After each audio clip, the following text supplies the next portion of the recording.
Welcome to the Diesel Podcast presented by DFC Diesel. Kyle, welcome back to the Diesel Podcast. How you doing?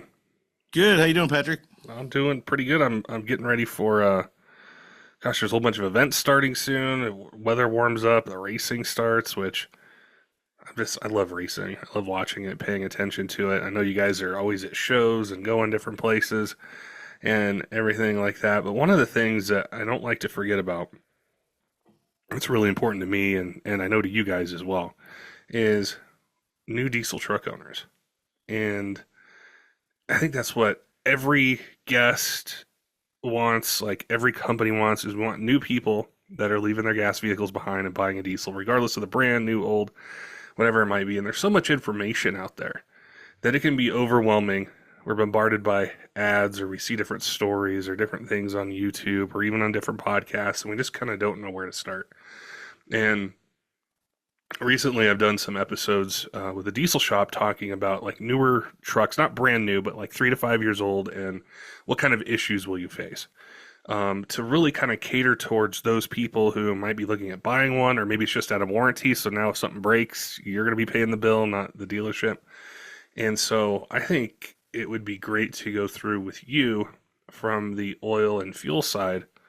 What should a new diesel truck owner think about? And so I look forward to chatting with you today about that and seeing, like what people ask you, or what are really important from your perspective. So I think it'll be fun.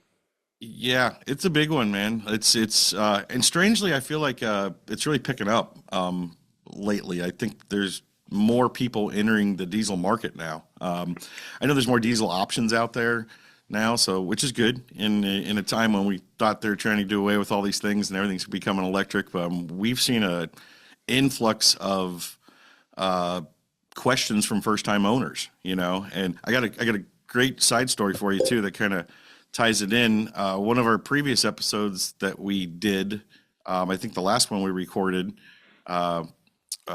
we covered some fuel additive stuff, and we literally had a guy knock on our door here at Hot Shots after we were closed one day, just this week, just yesterday, and he just bought his first diesel, and it was a Cummins, nice Cummins in the lot, and he literally was looking for information. I hope he's watching this one. I told him to keep watching diesel podcasts. He really likes your show now, but he just was looking for some information on what do I need to know about this diesel I own, and found that podcast. And he literally was like watching it as he's going down 71 here, and we're right here off the highway, and he stopped in, knocking the door, and bought some fuel additives, and said, I didn't know this about diesel fuel. So yeah, we're seeing it a lot. We're seeing a lot of new first time owners, and we love to educate, like we always talk about, and we know how much we love these diesels. I think one thing that we always try to remember, and that's why I think a program like yours is great. We get in our bubble sometimes because we're such we're diehard diesel people that it's tough to remember what it was like when you have never driven a diesel or never owned one or knew what the maintenance cycle was like. And when you're in the gas world, it pretty much translates. Yeah, every vehicle is a little different and everything. The diesel platform is a completely different beast, and you kind of need to know what you're getting into. So yeah, we came up with 5 tips for you today, from our world, from our lubricant side, on what new owners should look for, and some knowledge for their pocket when they're getting into this diesel world that we love. I think the big one for me, when I think back to driving gas vehicles and then going to diesel, I just assumed that diesel fuel was all the same, kind of like gas. So regardless of whether I fueled wherever I fueled up, I didn't really think it was any different. Because as when you drive a gas truck or car or whatever it might be, it's just like you go anywhere, you fuel it up, and that's just how it is. And I think that can maybe be the first misconception that's out there, is regardless of where I get diesel, it's all the same. I don't have to do anything with it. Can you walk me through that side of it from the perspective of being new and understanding a couple things about the quality of diesel fuel, how it varies, how it's different than what they might be used to? Sure. And to be frank, even in the gasoline side, it varies pump to pump, day to day, station to station. It's just gasoline's just a more highly refined product. The worst gas you get is better than the medium diesel you'll ever get. So The diesel side of things, there's great variance from pump to pump, day to day, station to station. But even the best diesel fuel out there could be better. So I think one of the confusing points to some people when they first cross over is they see multiple octane choices on the gasoline side. And that's a whole nother conversation on what you should be using there.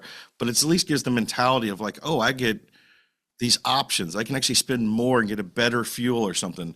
The diesel pump is just diesel pump. You just see diesel. You don't get all these options over there. And I think that kind of almost beats down the thought of, oh, diesel's diesel. You know, it just is what it is. Whether I have a race truck or a semi truck or, you know, an old truck, it just takes this diesel fuel. But the truth of the matter is the diesel fuel that we get, especially here in America, is very poor.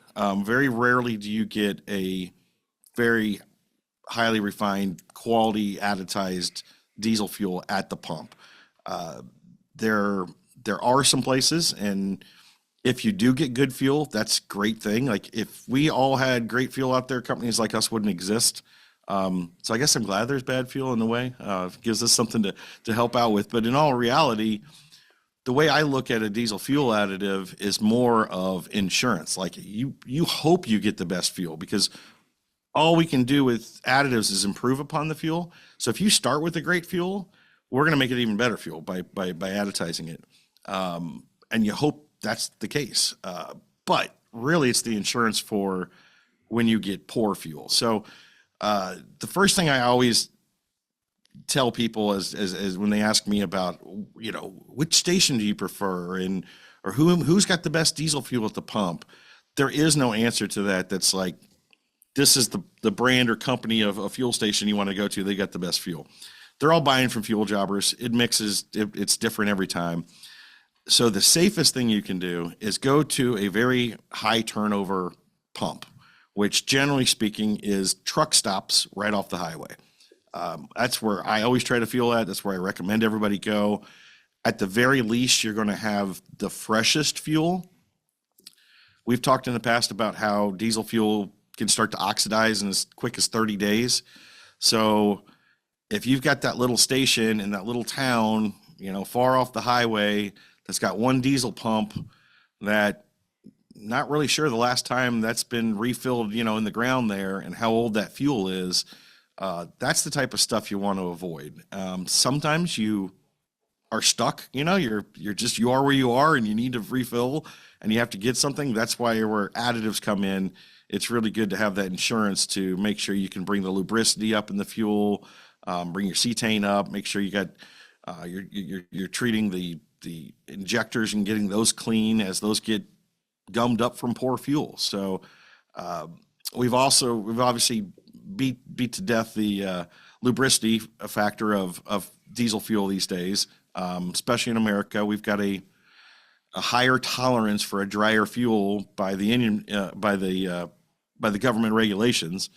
European fuel has a tighter standard. They require more lubricity in their fuel, so they generally have less maintenance issues on the fuel side in Europe because of that better fuel there. So you can make the fuel better here with additives, but you still want to try to get the best fuel you can, and that's where a high turnover, usually a truck stop close to the highway that you see is going to get filled constantly is the best way to go. And secondly, I've learned this the hard way too. Don't ever let your fuel get too low. These systems are under extreme pressure. The fuel systems are. They don't like sucking out of the bottom of a dry tank. And certainly if you run out of fuel, I've learned this the hard way. I have run a diesel out of fuel, and I learned that day that it's not like a gas car where you just put the fuel back in and you get going again. You have to prime the fuel system, and that's not fun. Some are easier than others. We had a DMAX at the time, and it was a challenge to get started again, even though it was full of fuel. So don't wait for it to dry out. Keep some fuel in there and go to very high turnover stations. Hey, Diesel fans. I wanted to let you guys know that our friends over at Kershaw Knives have a 40% off MSRP code for you. If you go to kershaw.kaiusa.com, use code 25TDP40, get you 40% off MSRP. It's a great way to save some money, get some cool gear if you're in the market for a new EDC knife, something for hunting, fishing, around the job site, around the house. They've got you covered with a bunch of different choices for blade steel, blade shape, different opening mechanisms, different handle designs, and their whole lineup's designed to meet any budget that you might have. So we really appreciate them offering that discount code just for Diesel Podcast listeners. If you're in the market, head on over to kershaw.kaiusa.com and use code 25TDP40 to get 40% off MSRP. I think one of the big questions with that somebody would have that's new is, if I don't do this, is the next tank, am I going to have instant issues or failures, or is it something that accumulates over time of kind of whatever quality fuel you get? Can you talk about some of the issues that can arise with bad or less than ideal fuel conditions on a diesel truck? Yeah, the answer is both.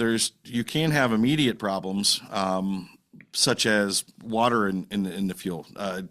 The water is a problem with diesel fuel. And as soon as it goes in the ground in the fuel stations, storage tanks where they're pumping out of, moisture wants to get into that tank. As those tanks go down, just like the tank in your vehicle, as your fuel level goes down, it leaves open parts of your tank that can get condensation from temperature changes. Also, we're seeing a lot more bio in the fuels now, in the diesel fuel, and bio is like a natural sponge to water. So it really attracts and holds the water a lot more. And water is a major issue in the fuel systems, which a lot of people don't know. These diesel fuel systems have water separators built into them. And in a good fuel additive, we use a water demulsifier in our fuel additives that helps get shock the fuel, get the water to separate, come out of solution, and assist the water separator more. So they build these fuel systems with some protections against water, knowing that it's a problem. But if you get a bad batch of fuel that's got a lot of water in it, you're going to feel it that day. Like, it's going to be an immediate impact. And there can be dangers, like not only just running bad and running rough, water pushing through a multi-thousand PSI fuel system. We've seen injector tips blow off from water molecules at that high a pressure. So there are some immediate concerns that you do feel. And then there's long-term concerns that you can get away with. You got a couple, poor batches of fuel. You may not be using a fuel additive. Well, we have a big issue now with what we call IDs, internal diesel injector deposits. And those are formulated from basically the poor additive blends that come from fuel jobbers and as the fuel passes hands to get to the pump to get to your truck. So those internal deposits are going to be left behind in your injectors, and that starts to affect the spray pattern of your injector. And just for the other piece of knowledge for first timers, we'll set the table at the most basic thing of the difference between a gas and diesel. There's no spark in gas. So we don't have a spark plug to ignite that fuel. It's all compression based. So there could be some challenges if you get some bad fuel. It just strains the system even more, as you address that. So as those injectors start to get gummed up, that really fine spray pattern that you get that really wants to hit that sweet spot of the piston and make the most power at the right time. Well, now it's you kind of clogged your nozzle and it's not spraying properly. Well, you're going to feel that over time. You're going to slowly feel your loss of power, loss of acceleration, rough idles, rough startups. And a lot of that's just the injectors not firing as clean as they could, because you're not going to find virtually any injector cleaner in any fuel that you get from the pump. It's just the fuel jobbers aren't interested in putting that in. So that's something that is a problem with pump fuel that you don't necessarily see right away like you do with water issues, but you do see over time. It starts to rob power and performance from the vehicle. Well, like that guy who was listening to the Diesel podcast and then stopped in the other day and said, he had a new truck and was is new to diesel. What do you guys suggest for, something that they can use all the time to be able to address some of those issues?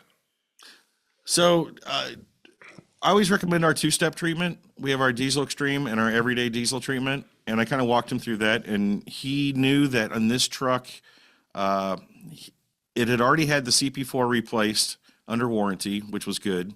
So he was on a CP3, but he felt that in the little time he's had it, he started feeling some sluggishness in the throttle and felt like it was injector related.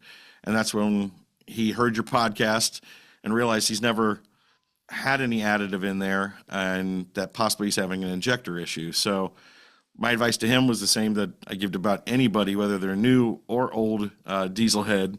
The first thing we want to do, especially if you feel like if you're having an issue in that injector, let's get those injectors cleaned out. So our diesel extreme and our everyday treatment have everything in it to treat the poor fuel that we get from the pump, as well as protect the fuel system. So cetane booster, injector cleaner, lubricity additive, a water demulsifier, a rust inhibitor, and a fuel stabilizer.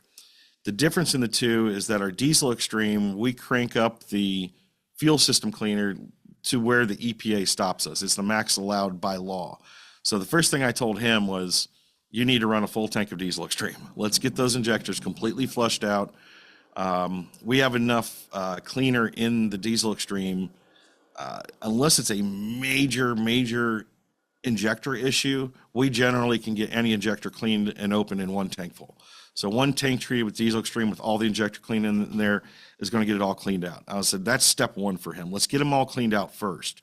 And once they're cleaned out, now let's look at the preventative side, the maintenance side of these injectors in your fuel system. And that's where the everyday diesel treatment comes in, where we just dial the injector cleaner down to a keep clean level. So you're getting a little bit in every single tank and keeping those injectors clean. So the layman's term I always use is the like diesel extremes, like going to the dentist, and everyday diesel treatments like brushing your teeth. So I said, right now you got a tooth problem. Let's get it to the dentist. Let's get these injectors nice and clean, and then once we get them firing right again, let's get you on a diet of EDT in every single tank to keep those injectors clean and going forward. That makes sense. Yeah, I think that's a good place to start, and it's easy. It's really easy to do as well. With maintenance, which I'm sure we're going to talk about. On these trucks, whether they're new or old. But it's so easy to use. You've talked with us before about the dosage and how it's easy, with the bottles and with the instructions and everything like that. It's very straightforward. Yeah, and it's affordable too. It's people look at it. I always look at when I'm at the fuel station, and I know a lot of people on the gas side of things will run a 91 or a 93 octane in something that they could run 87 octane in. I'm not going to get in that conversation now whether that's beneficial or not, but the mentality that someone has of, I'll spend 40, 50, I've even seen like $1 more per gallon to get this higher octane fuel because it's got to be better for my vehicle. And you don't see that option on the diesel side because generally there's one diesel option. Well, to make that diesel like a really premium diesel and to additize it with all this good stuff that's beneficial, it's not $1 more a gallon. It's literally pennies a gallon. It's 3 to 4 cents more per gallon. So it's an affordable piece of maintenance that over the long-term health of a diesel fuel system, we're not asking for a lot here. And the great thing is, as you bring your cetane up, you clean out your injectors, you get better mileage out of that. The mileage generally pays for the product too. So it really doesn't cost anything to have a good fuel program and maintenance schedule for your diesel to make sure it lasts a long time. What would you say would be another area as a new diesel truck owner we should focus on? So our second tip is really to change your oil with the right type of oil and at the right frequency. These diesel fuel systems, they're under a lot higher pressure. They're under different tolerances. Certainly, we know that we deal with soot, which can get blow by to your oil side. That's why when you see diesel oil, people look at it and it can be very black, it can be very dark. Um, just because it's really dark does not necessarily mean it's as dirty as you think either. Uh, your standard oil filter, your spin-on OEM filter is going to be somewhere between a 15 and 20 micron filter. Uh, Soot is less than 1 micron in size, soot particles. So even if you're running like we have oil bypass filters, secondary oil filter units, they even strain down to 1 to 2 micron. You still can get soot through a bypass filter.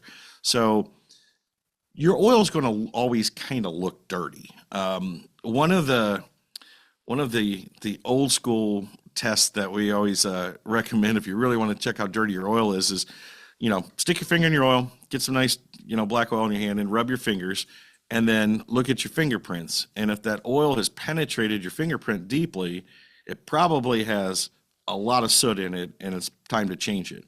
If it wipes away pretty clean and you can wipe it out of the fingerprints that you have, it's generally still pretty clean. And I know that is a gangster test, and we love to do real scientific tests, but I'll tell you, over the years, like I always like to do that little test before we test something, and I'd say 96% of the time I can call how dirty something is with that finger test. So it's a good field test to do when you're out, working on the truck to grab your dipstick, put a little bit on your fingers, and see how dirty it is.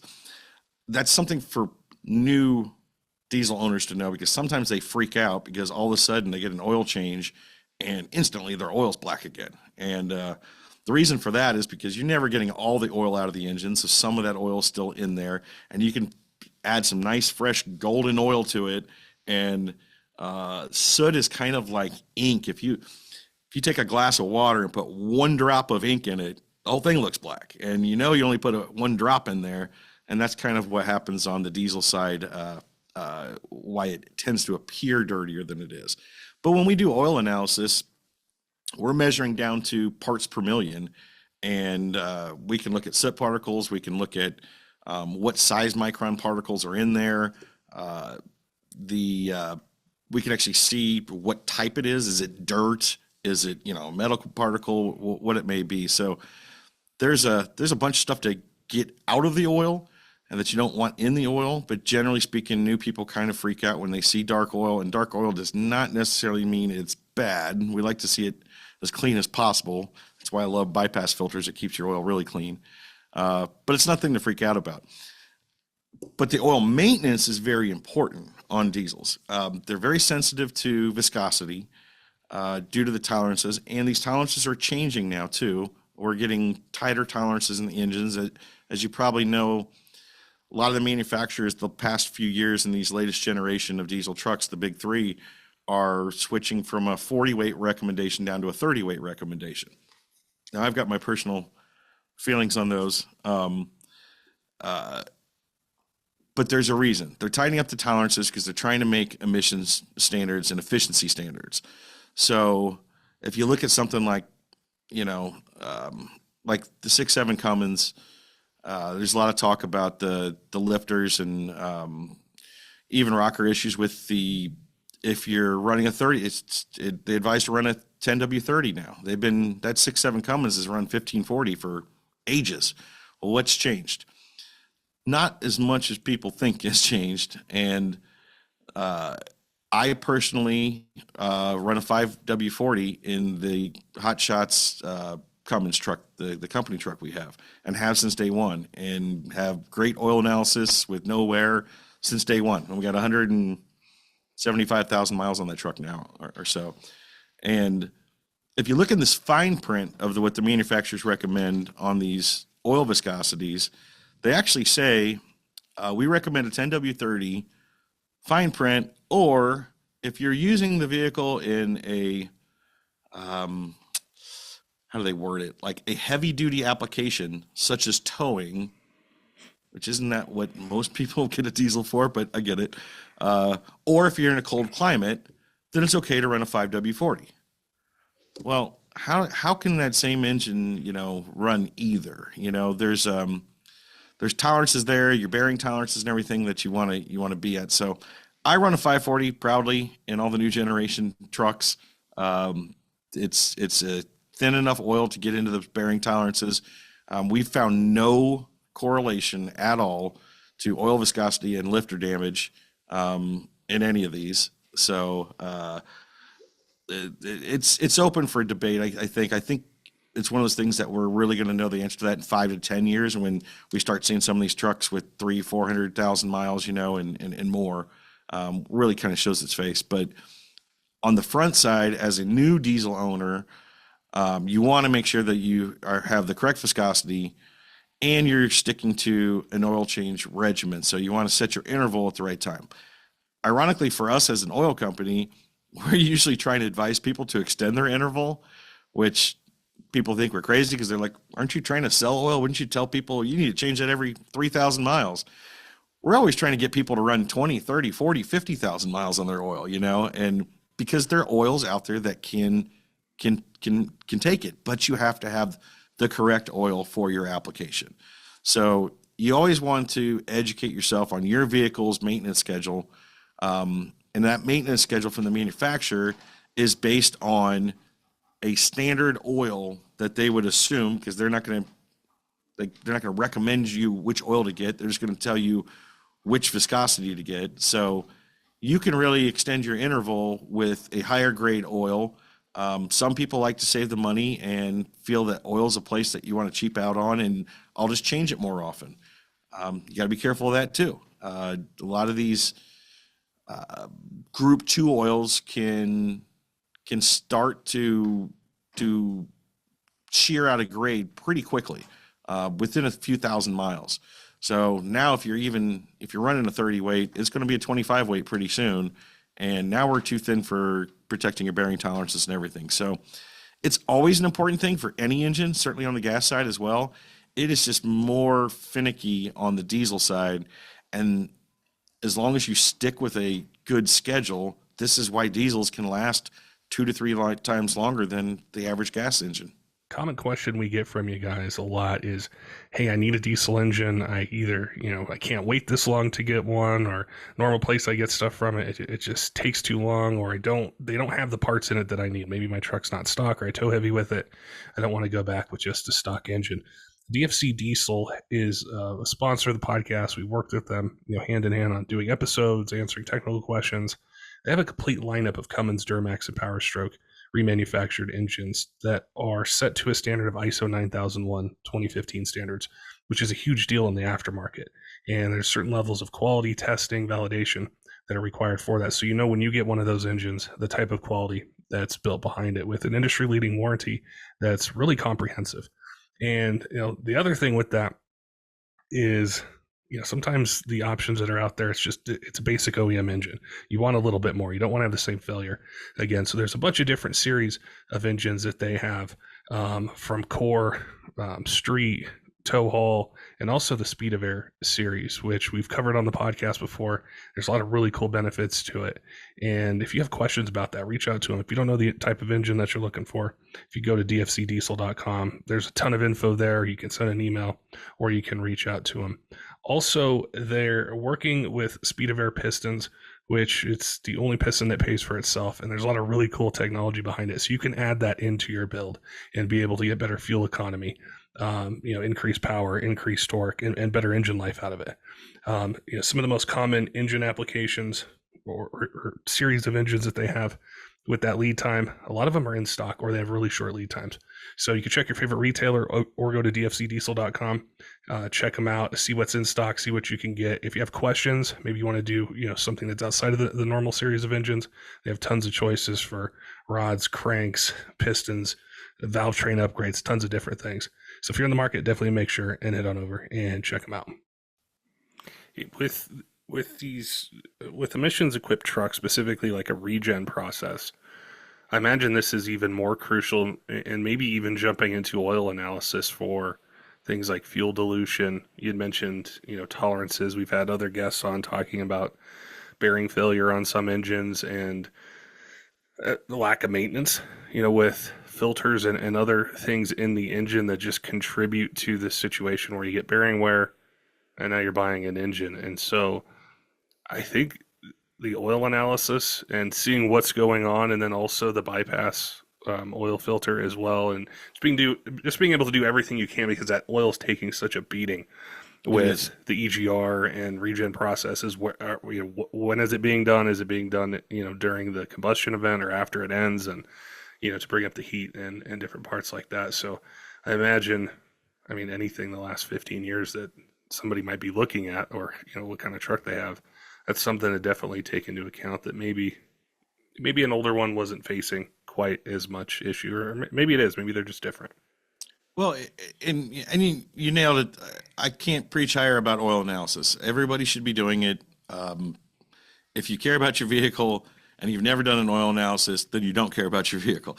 They're very cheap. They're very affordable. We do them at cost here at Hot Shots. I think they're $20 for your standard oil analysis. I think we sell them for like $25 with a prepaid mailer. So you literally take a sample, put it in a cup, drop it back in the envelope, and take it to the mailbox.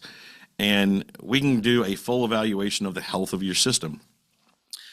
Why that's important to our second tip of choosing the right oil and everything is every vehicle is different. One of the big questions I get a lot is, well, how long can I go on my oil? I'm like, well, I don't know. Your truck's different than every truck we've ever seen. So if you really want to dial in a safe oil interval, the only way to do that is by starting with oil analysis. And that reminds me, we need to do an episode on oil analysis sometime. We'll walk through them because they're pretty cool. They're complicated when you don't understand what they tell you, but once you walk through one, there's a wealth of info there. So certainly if you're a first-time diesel owner, maybe you just bought a diesel truck, a used truck. The first thing I'm doing is pulling the oil and checking the health of that engine. You can spot things ahead of time, like, if glycol shows up in there, well, you might have a head gasket issue, and a lot of times we can spot issues before they become catastrophic. But to tie in back to like the interval side of things, every vehicle introduces soot to the oil at a different rate. There isn't a magic number that, Cummins do this, Power Strokes do this, or this many miles until you start seeing this. I swear they're all different. I've seen new vehicles, brand new vehicles, sister vehicles, and one is putting twice as much soot into the oil as the other. Ring package, the way it was broken in from the manufacturer, who knows? But that's good knowledge as the diesel owner to know at what rate you're stirring up the oil. There's three things that cause us to change oil. One is it comes out of grade. That means your 15W40 has now sheared down to about a 35 weight, and it's too thin to protect your bearings. So we want to make sure your oil's still in grade and has the proper weight. The second is how clean it is. And the longer you can keep the oil clean, the longer within grade, the longer you can use the oil. The solution for that is, again, running a bypass filter if you really want to extend your oil interval, keeping it clean. And then thirdly is the additive package. If you solve the first two problems, like running like one of our high-end PAO oils that can virtually last forever without shearing, and then you complement that with the bypass filter, so now you can keep it clean for a long time. Well, now your limiting factor is actually going to be the additive package, because once you get up to some really high miles there, you start to deplete the additives, what we call TBN, which is your base number. And we have products, or we have a TBN booster, actually additive product, that can reboost those additives that have been depleted out of your oil. But before you even come up with a maintenance plan to schedule that, you need to know how your truck treats your oil. And that can help set where we're going to, what kind of interval are we going for? Are you a guy that just wants to change every 5,000 miles? Do you want to do 10,000 miles? Are you thinking about putting a better oil in there to protect your system, but it may not be cost effective to do so? Well, if you kind of do the math and do the oil analysis, and you can see you can get the longevity out of a better oil, a lot of times I've got guys that are running really high-end oils, and they're doing it cheaper than the guy who's changing out cheap oil all the time. So it's more of a math game, but in order to get the data to have that calculation, you need to start with oil analysis. And the sooner you can do it, the better. And then even if it's a new vehicle, I would do an oil analysis on the first oil change. And then you have data points going forward, and we can really project the life of your engine and the health of it as long as you stick with a maintenance plan that keeps you on that track. That's good advice. That's something that's easy to do too, where Sure. whether it's a brand new engine, you want to, set the baseline or the starting point for it, or it's used and can maybe avoid, something down the road. What are some other things that as a new diesel truck owner I should be thinking about or paying attention So to? the other one is on the fuel side. And again, this is us getting out of our bubble of being these diesel nerds. And I always got to remember, if you're coming from the gas side, never had a diesel, the fuel is different in the fact, and when we talk about water and gelling issues, the fuel can freeze. Gasoline doesn't freeze. You don't have that problem in the gas world. You never think about that problem in the gas world. In the diesel world, you have to keep in mind that the fuel itself can actually freeze. And there's two things in there that can, the fuel itself, and we've dove into the wax crystals, and at what point do they start to turn to a cloud point, and your fuel starts to look a little, instead of like a bright yellow, it starts to get like a little hazy look to it. That's what we call the cloud point. That's when you have to be treating this fuel before the cloud point if you want to save it from freezing. If you wait past that, the cloud point gets worse. We get to a cold filter plugging point, and that test and that measurement of a cold filter plugging point is the point of no return, because that's when the fuel has gelled up enough that it's actually plugging up your fuel filter and it's robbing the engine from the fuel, eventually ceasing any fuel flow, and that's when you're stranded. This can also, people often mistake fuel gelling with fuel icing as well, because that can also happen at cold temperatures. The water in the fuel itself can ice, and it's often mistakenly diagnosed as fuel gelling, but it's actually fuel icing. But either one of those components, whether it's the wax in the fuel freezing or the water in the fuel freezing, it's just not a problem you deal with in the gas world, and it's a problem you have to deal with in the diesel world. So if you're a first-time owner and you live in a warm climate, just be grateful you never have to deal with this stuff. But the problem is those people that are in the warm climates that never deal with it, never think about it when they ever travel to a cold climate. So, and they're usually bringing fuel with them from the pump back home where it was warm, and the fuel wasn't treated from the pump at all. So fortunately, we're here in Ohio, and anything north, any of these cold climates, generally the fuel jobbers and the fuel stations are treating the fuel to some extent with some anti-gel to keep it from freezing. But as you and I have talked a bunch and shown a bunch of the fuel analysis that we've done nationwide, it varies. And normally these fuel stations are putting just enough in that it's not freezing on them. They want to get it to your vehicle, and then it's your problem. So we always want to take that and protect far past what you need. So products like our everyday EDT plus winter defense, it's just like our EDT, but we add that seventh component of an anti-gel, and now you can protect down to negative 40 degree cold filter plugging point, I think a negative 65 pour point. So extreme deep cold protection, with it. And it's done very easily. And you get all those other benefits of keeping lubricity up and the injector cleaner up and cetane up, which helps with the cold starts in the winter and all that stuff. But most importantly, if you're not treating the fuel in the winter, and sometimes that's the only time people treat, because they may have gelled up once and you never want to do it again. But it's unique to diesels only that the fuel can actually gel or freeze. And it's something that you need to know as a new owner. Obviously, we recommend the maintenance side of treating with an anti-gel ahead of time, but we also have a rescue product that I always tell people, I hope you never use it, but sometimes new diesel owners find this the hard way, and they're just not used to or knowledgeable about the freezing issue with diesel fuel. And what the rescue products are, this is a product that allows you to pour into your fuel tank. You can pour it in your fuel filter, and it de-gels the fuel to get it flowing again so that your truck can get running. Once you're running and you've got some anti-gel in there, The hot fuel return to the tank generally should keep everything going, can keep you running even in deeply cold temperatures, but it's getting started again once you're frozen that's the problem. And normally that's going to require a tow into a shop, and there's no magic there. They just heat the car back up, heat the truck back up, and you put it in ambient temperature for a while, everything thaws out and you're good to go again. But you just had to pay a bunch of money to get a tow and a bunch of waste of your day to get this thing to thaw out, when it could have been prevented very easily with the fuel additive. Or you can also avoid that tow if you keep one of these bottles on you. I always keep a couple of these emergency bottles in my truck.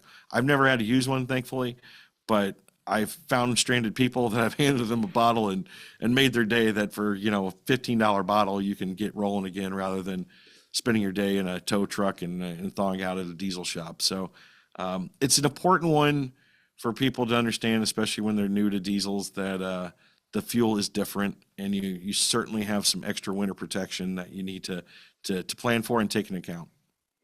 One of the big things with newer diesel truck owners, and I think where their attention immediately goes to, like, they might skip over, do I need a fuel additive? Is it worth it? What, they might be approaching it like we talked about in the beginning, like all diesel fuel's the same. They might even skip over the anti-gel and things that can happen in the winter, but they always focus in on the emission systems like the EGR, DPF.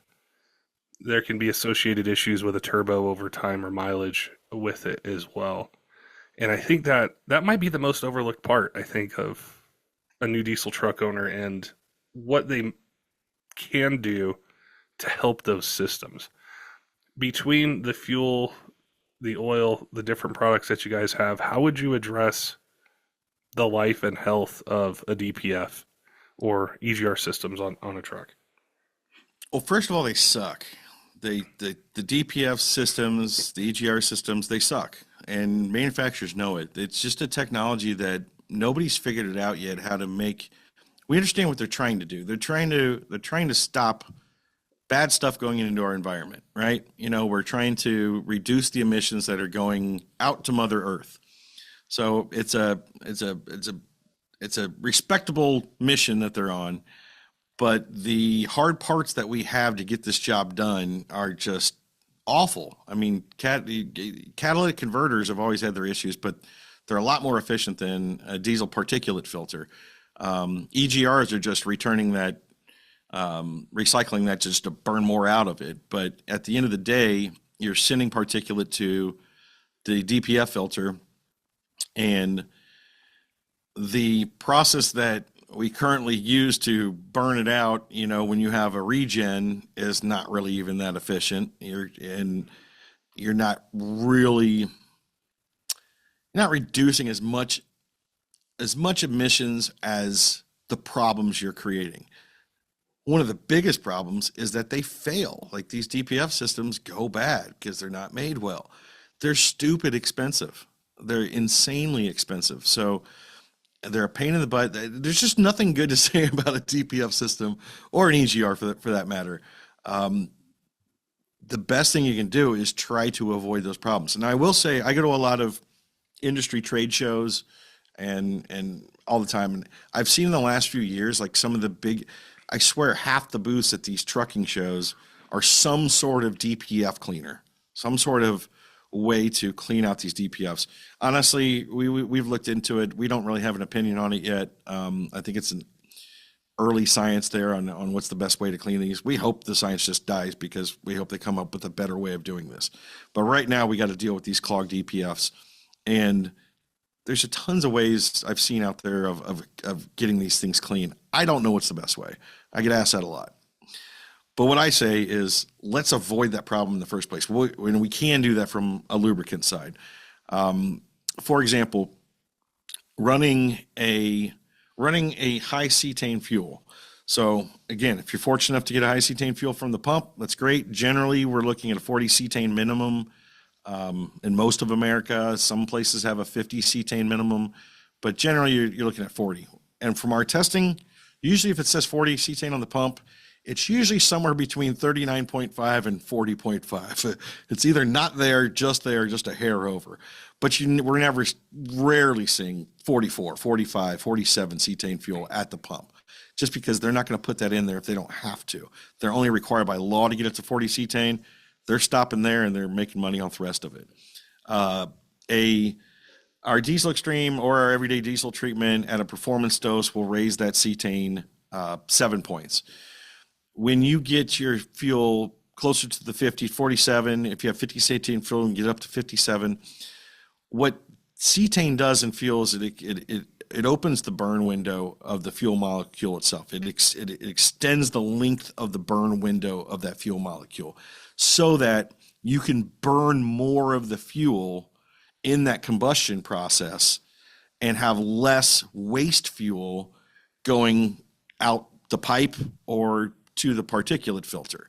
And what we've shown in our testing is a reduction, a 50% reduction in particulate going to the filter when raising your cetane. So there's advantages to better startups, better spooling with the turbo, more power, more throttle response when you bring cetane up. And again, that's usually like the seat of the pants feel that people like. What we really like is that you're putting less particulate into the filter. So reducing your particulate by 50%, you're now filling up that DPF at half the rate, and therefore you're going to have half the regens. So we normally can cut regens in half, but by in half, if not more, by using a good quality fuel additive and raising the cetane of the fuel to get a more complete burn of the fuel and expending less out the exhaust side of things.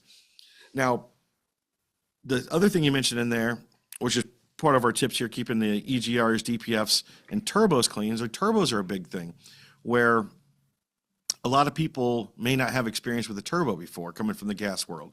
So you're going to deal with turbos and diesels. We got them over on the diesel side. So if you got yourself your first diesel, you probably got a turbo in there, and they're challenging. They're the ones that are making all the power. Now I love turbos, but not like the DPFs where I hate them. And turbos are where we're making some power, but you got to keep them clean. You got to keep those turbos clean. One of the biggest problems with the turbos are the bearing that your turbo spins on is about the size of your pinky nail or so. And it sits in a little puddle of oil. And it's being plumbed from the engine, so you're getting an oil flow to keep that bearing lubricated and moving. But when you shut that truck down, that little tiny puddle of oil that's sitting in basically sizzles away, because at the temperature that these turbo bearings are at are extremely high, and you're cooking that oil every time. Now, modern trucks have better shutdown processes that allow a cool down type of period and so forth, but you're never going to reduce the temperature of a turbo bearing that quickly. So you're always coking up the oil right on that bearing. And in order to keep the turbo bearings clean, you need to be cleaning that obviously on the oil side. Stiction Eliminator, FR3 are two of our oil additives. A lot of people know Stiction Eliminator from the Huey world, the 6.0s and the 7.3s. I have to battle all the time about, I don't need a Stiction Eliminator. I drive, a Cummins or a Duramax or something. That's a power stroke issue, and not only that, it's a 6.0 issue. It's not the case. This is an engine side oil cleaner that you can use in any engine, gas, diesel, lawnmower, you name it. If it's an engine, you can use Stiction Eliminator to clean out all the varnish buildup. Where this is super effective and you feel and see right away is in turbo applications, because within that, we use Group 4, Group 5 esters. We talk about that product another time, how that's built, but we're cleaning out anything that oil touches. So that little turbo bearing that is now built up, coked up oil, which is basically a carbon deposit left over once you've burned off the hydro side of the hydrocarbon that is oil, and you leave the carbon behind, we're rehydrating that carbon so that it now cleans out that bearing and your bearing can spin freely again, and your turbo can run at its most optimum performance. We're not creating new power with the turbo. We're not inventing some magic here. We're just allowing that turbo to operate as it was intended to and as it started when it was new. So one of the first things that happens, especially if you're a new diesel owner and You bought a used truck. You don't know how well it was maintained. Certainly one of the first things I do, diesel extreme in the fuel system, get it all cleaned out, stiction eliminator in the oil side. And one of the first things we hear, I love when I have people that get an old truck that's kind of running a little funky and don't know how well it was maintained, have some sluggish throttle response, maybe some lag in the turbo, and running stiction eliminator through the engine oil, cleaning out that turbo bearing, allowing that turbo to not have the resistance against it. The funny thing I hear all the time is people shutting off their engine and hearing a noise that they haven't heard before, and they end up popping their hood and their turbo's still spinning. And they're like, "That's never done that before." Like when I shut off, that thing sticks, and it's because there's stiction on that, and it will catch itself when it gets hot and gummy like that.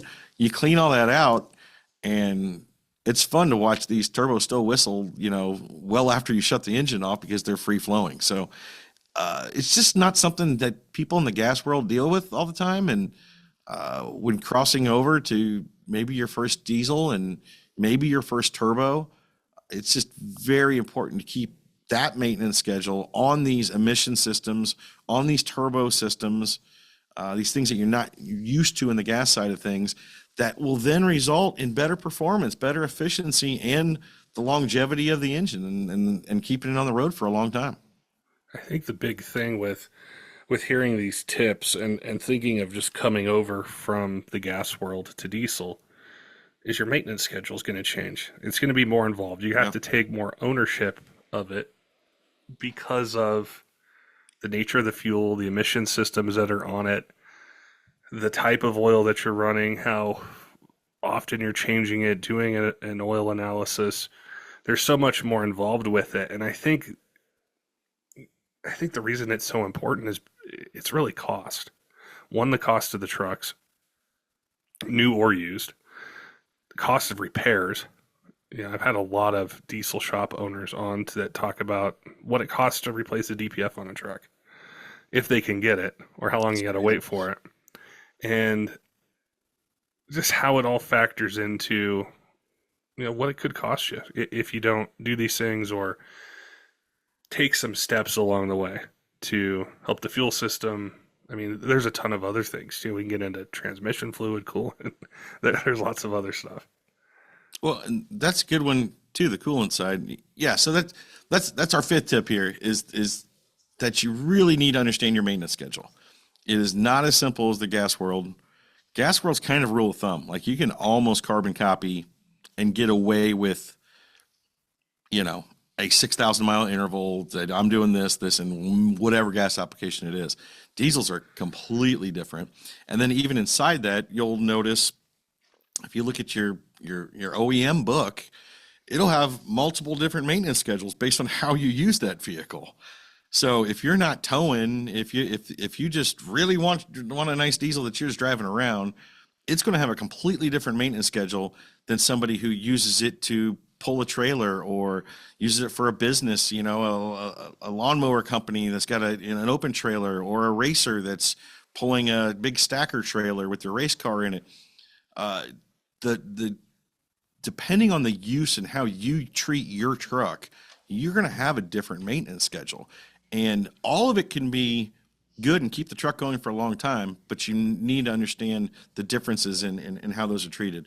And then, like you said there, even like to something like coolant, I always forget about coolant because and we have a couple different coolant options here. We have a 150,000 mile, and we also have a 750,000 mile coolant, which is an extreme duty coolant.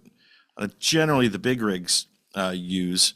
But I got a bunch of guys that are running our 750,000 mile coolant on a light duty truck because of what they do with that truck. It's pulling crazy loads. It's always hot. These engines run very hot, and that's the backbone of keeping everything together. So if you can combat the heating issue from the beginning, everything else works. If you're not keeping up on the heating side, everything else deteriorates. So you can be running great fuel out of great oil, doing regular maintenance and everything, but if you're letting it get up to temperature too much, then it's going to start, everything else is going to domino effect down. So, and you might think, hey, I'm doing what the book tells me. It's like, well, did you flip the page and see that there's another page for how how you use your truck? You know, so maintenance schedules are completely different. I think even down to your selection of like fuel filters. You don't think about a fuel filter on a gas truck, you know, but it is essential on a diesel to regularly change your filters. It's something to have in mind if you're looking to buy a diesel truck too. When we talk about maintenance cost, that diesels cost more to maintain, they do, and they should. Um, Technically, there's extra stuff that you have to maintain, like multiple fuel filters. You know, we have a water separator on there that's also, you know, pulling the water out. So there are different things that require more maintenance, but also it's mainly how these vehicles are being used require a more robust additive package in the coolant. It requires a more robust additive package in the oil. Uh, this is another good example is the difference in a gasoline oil and a diesel oil. I get asked that a lot. Like, what's the difference? Like, I see a 1540 gas oil, I see a 1540 diesel oil. What's the difference? I'll tell you right now, the diesel oil is a lot better. Generally speaking, and this comes down to the emission systems, and this is why diesels are different. A catalytic converter can only handle so much zinc and hard metal, different additive packages that we put in oil, which protect the engine, but create emissions issues. And catalytic converters are rather finicky. DPFs can hold quite a bit more of the good stuff coming out. So we can put a lot more detergents in, we can put a lot more zinc in, we can raise the base number, antimony, phosphorus. We can really put a robust additive package in a diesel oil because that emission system, the DPF, can handle it, can allow for it. Now, again, we talked about how it's not the best system in the world to do it, but it certainly allows for a lot more than the a gas application. So there's no special sauce in a diesel oil that makes it technically a diesel oil, other than the fact that we know it's going in a diesel, which can handle a better additive package. If you were to put a diesel oil in a gas car, is it going to explode? No, but you're going to clog up your catalytic converters prematurely because of all the extra good stuff in that oil. So you don't want to go the other way. You don't want to put a gasoline oil in a diesel because it has such a low additive package in comparison. And then you're using that vehicle in such an extreme way, much different than you use a gas vehicle. Now you're really setting that vehicle up for a problem. So, you know, understanding the maintenance schedule and why there's a requirement for, you know, regular changes to fuel filters and certain types of specs of oil to use. It's all built around the fact that these diesel applications, they're workhorses, you know. I mean, that's what we get them for, that's what we use them for. And they need some special attention. But if you give it that attention, you understand what it is, you educate yourself on these systems, you educate yourself on the best maintenance schedules for your particular application and how your truck treats your oil and your fuel, there's nothing better. These trucks can last forever and keep you happy going down the road for a long time. I know that everyone, well, I know for a fact that most people listening aren't going to be local to you guys that can't stop in like that guy the other day after listening to the podcast. But if somebody has questions kind of like that gentleman did, what's the best way to connect with you guys to ask, whether it's about anything we talked about today, or maybe they want to set up something specific to their truck. Maybe it's a unique condition where they're putting a ton of mileage on and they want to get into oil analysis and all that kind of stuff. What's the best way to connect with Hotshot Secrets? Well, you can always go to the website, hotshotsecret.com, or Hotshot Secret at all our social medias, of course. But I always like to remind you too that we do allow people to knock on the front door here. If you're ever coming down 71 in Ohio, we're literally right off the exit on mile 151, and we're a weird building right by McDonald's that nobody knows what we do in here. But always happy to have people stop by, show them the factory, show where we blend and make all this stuff here in Ohio.